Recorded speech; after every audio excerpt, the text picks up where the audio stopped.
6 years across 3 continents, thousands of bookings, and one clear truth. Airbnb hosting is not what people think it is. It's a much tougher game, and today I'm gonna share the hard-learned lessons. From Bali's humidity to Europe's small profits, that even superhosts dread, to Middle East's very stringent rules that you always have to follow. Buckle up, subscribe, hit the thumbs up button so this video can reach more people and help others learn from this. And let's get into the video. Short-term rentals demand constant upkeep. Seasonality and climate can wreck your bottom line. In Bali, monsoon humidity causes mold, splits in paint, or electronic failures, and that happens every day. Your guests notice and ratings suffer. Airbnb maintenance experts stress the need for a seasonal calendar, and I cannot agree more with that. You need to be a pro and at least become a local pro to prevent all kinds of breakdowns and eventually bad reviews. At the beginning, you might think that maintenance and weather challenges happen and this is something that the guests would understand. But trust me, they won't. They pay a price and they expect the best. This is simply the human mindset where people actually expect the best even if they pay very little. I spent hours coordinating repairs during storms and dropped reviews followed within 24 hours. So you definitely need to have your maintenance team at least on 24/7 availability or even on the site to be able to take it down and fix any kind of challenge that your guest will face. These issues arise not only in humid places like Bali, but also in Europe on the other side where in winter it's very cold and you always need to be sure that the heater is on, is working properly, there are no power cuts or anything like that. Besides that, you need to make your Airbnb very accessible so that your guests don't wait in the cold or they know exactly where to go, how to get the keys, and how to check in smoothly. Check-in is very, very important and you have to do it right. That will set you for success and for a good review afterwards. And why I mentioned the reviews, because my second point is that it's super highly important to maintain that 5-star rating. A 5-star average equals near perfect. 1, 2, or 3-star review can literally tank your listing and plunge you into the algorithm abyss, and Airbnb will never really show your listing or will always follow up with demands to do the repairs, to make nicer pictures, or simply try to improve your guest communication and relationships to eventually have better reviews. My insight, you're one small step away from resetting all your ratings completely, which is why you need to take this very, very seriously. Being on top of the listing search in Airbnb is way, way harder than being on top in Booking and other platforms that use the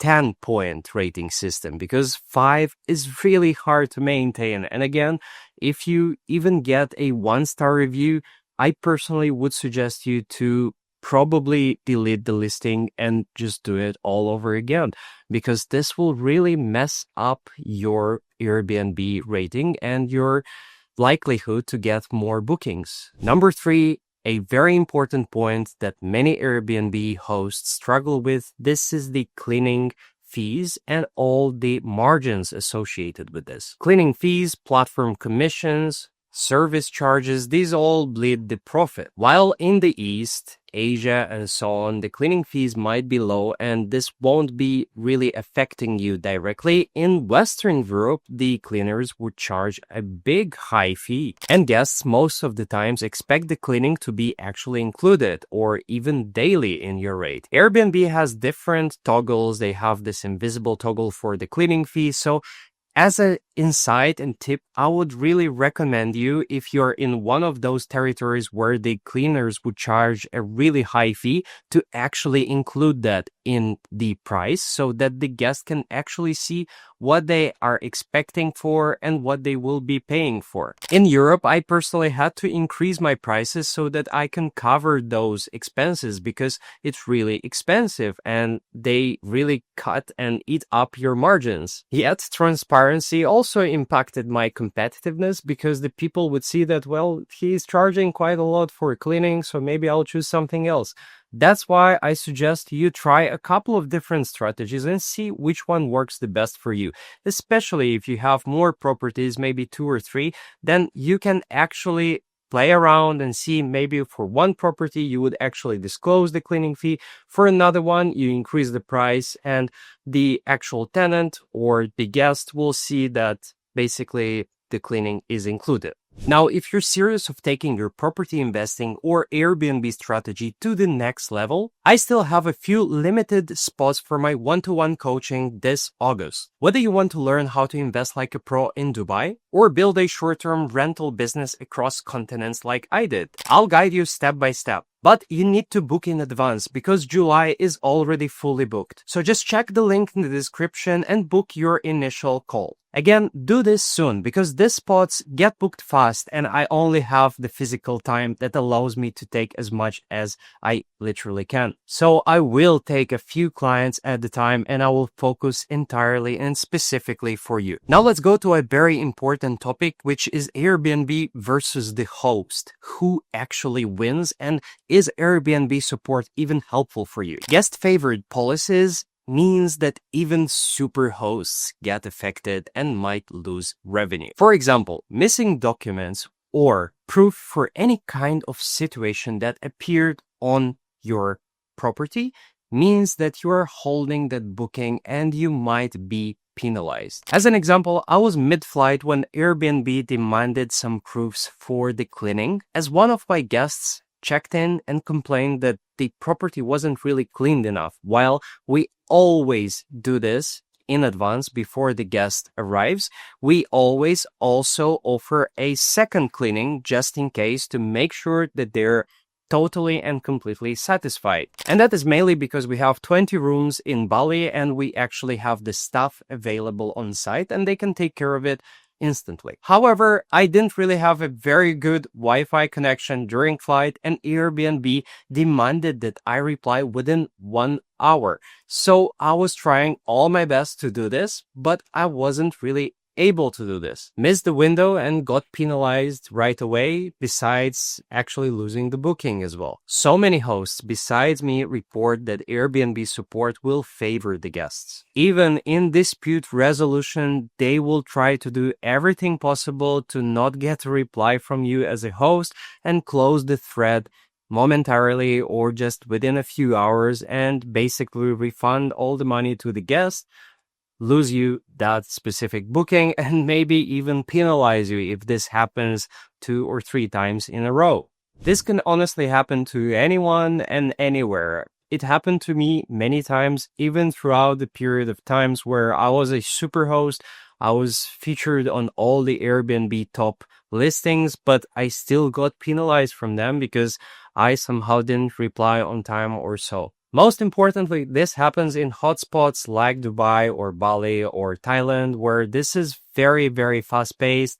Airbnb themselves, they know that there is a lot of demand and there will just be bookings coming in and out, so they need to fix this very quickly. That's why I recommend you always look for someone professional who would actually help you, or just get an assistant to be the one who's replying to all those requests and making sure that Airbnb support favors you as the host. On one other note, if you are not really ready for Airbnb and are simply looking for very good cash flow and having some amazing profits from your personal property investments, then check out today's sponsor, Whim Real Estate, who offer this kind of investments to you in Dubai. Ready cash flowing units in top areas such as Dubai Creek Harbor, Dubai Hills, Business Bay, downtown. Whim Real Estate have them all and can help you. They specialize both in off-plans but also in vetted secondary market offers, deals that make sense both strategically and financially. Check out the links in the description and reach out to them ASAP. It's summer season, which means that you'll likely get access to even better priced units because in summer it's really hard to sell. So there are a lot of really good units that you might get a very good negotiation on. Now back to our topic, Airbnb can also request all kinds of documentation at any time. Local licenses, cleaning invoices, all kinds of reports. And if you fail to respond quickly, your listings goes offline, your money stalls, and your margins can get really affected. So one of my stories, I also lost some revenue because the listings that I had required some extra documentation, and apparently Airbnb didn't even notify me via email or so. I actually had to get into the app and verify that by myself. And that's exactly when, just because they didn't notify me and I wasn't able to just check it because I was traveling at that time, I don't remember exactly, but still I didn't know about that. And that's why they paused some of the listings and I actually wasn't really receiving any bookings. So that's exactly why you need to check in, and you really need to make sure you reply to all their requests and submit all the documentation so the money doesn't stall and the bookings don't get hold of. Besides that, make sure that you prioritize your customer service and have all the required answers ready. Maybe you can also even get a team to take care of that if you have more properties, but basically make sure that your response rate is very high so that you're able to be on track for those criteria for being a superhost. So let's go over the host takeaways and the best pro tips. First, tackling the weather and maintenance is very important, and you need to set a seasonal calendar and have your handyman ready to make sure that everything works flawless. In Dubai, use hourly platforms such as Kareem or Just Life to fix things quickly. In Bali and other places where you can actually hire full-time staff or just have someone who would come to the property once in a while, then definitely consider doing so. It's really gonna help you, and that will be a very well invested sum of money. There is the rating risk, so 5-star rating is really killing the host, so make sure you always keep that high. And as a pro tip, always photo everything in your property. Make sure you have the communication right and you're able to prove anything to Airbnb, and specifically if support asks you for that. Fees always eat the margins, so aim at some good fees and make sure that you know your fees first of all, because you really need to know what to expect and how to tackle it in any kind of situation. Avoid overcharging, but optimize your pricing first and try to minimize the fees for your guest. Train yourself to any kind of situation that can happen on Airbnb, because as you heard from what I said, Airbnb really prioritizes their love for the guests more than for their host, so you need to be ready and have a backup plan. Finally, have all your documents ready and be prepared to present them at any time when Airbnb asks you. Set alerts, track all the documents, and make the notes to actually get everything ready to be presented to the platform set so that you don't miss all kind of blackouts in your listings and takedowns, and keep the business going. So that's about it. Some of my main critical insights that I went through and found them quite important to share with you guys. And as you can see, Airbnb hosting, it's not really a vacation. It's actually a pretty full-time job, at least by the time when you automate everything, standardize your fees and processes. Only then you can actually lay back a little bit and relax and get your income. Until you master all the systems, it's a full-time job, so don't expect passive income. Maintenance, ratings, fees, and all these associated costs, these are hidden traps that you need to be aware of and take care of them at a pro level to stay relevant. Do it right, it pays. And if you misstep once, you might risk losing everything. Drop your toughest challenge below. Let us know what were you facing as a Airbnb host if you're already doing that. I'm super curious to learn from you guys as well as you learned from me. And if you want my full checklist from Bali to Dubai to my home country in Moldova and Western Europe, then hit subscribe, follow through the channel, and reach out to me separately. Hopefully, I can help you in your property investing journey. And with that, I will see you in the next one.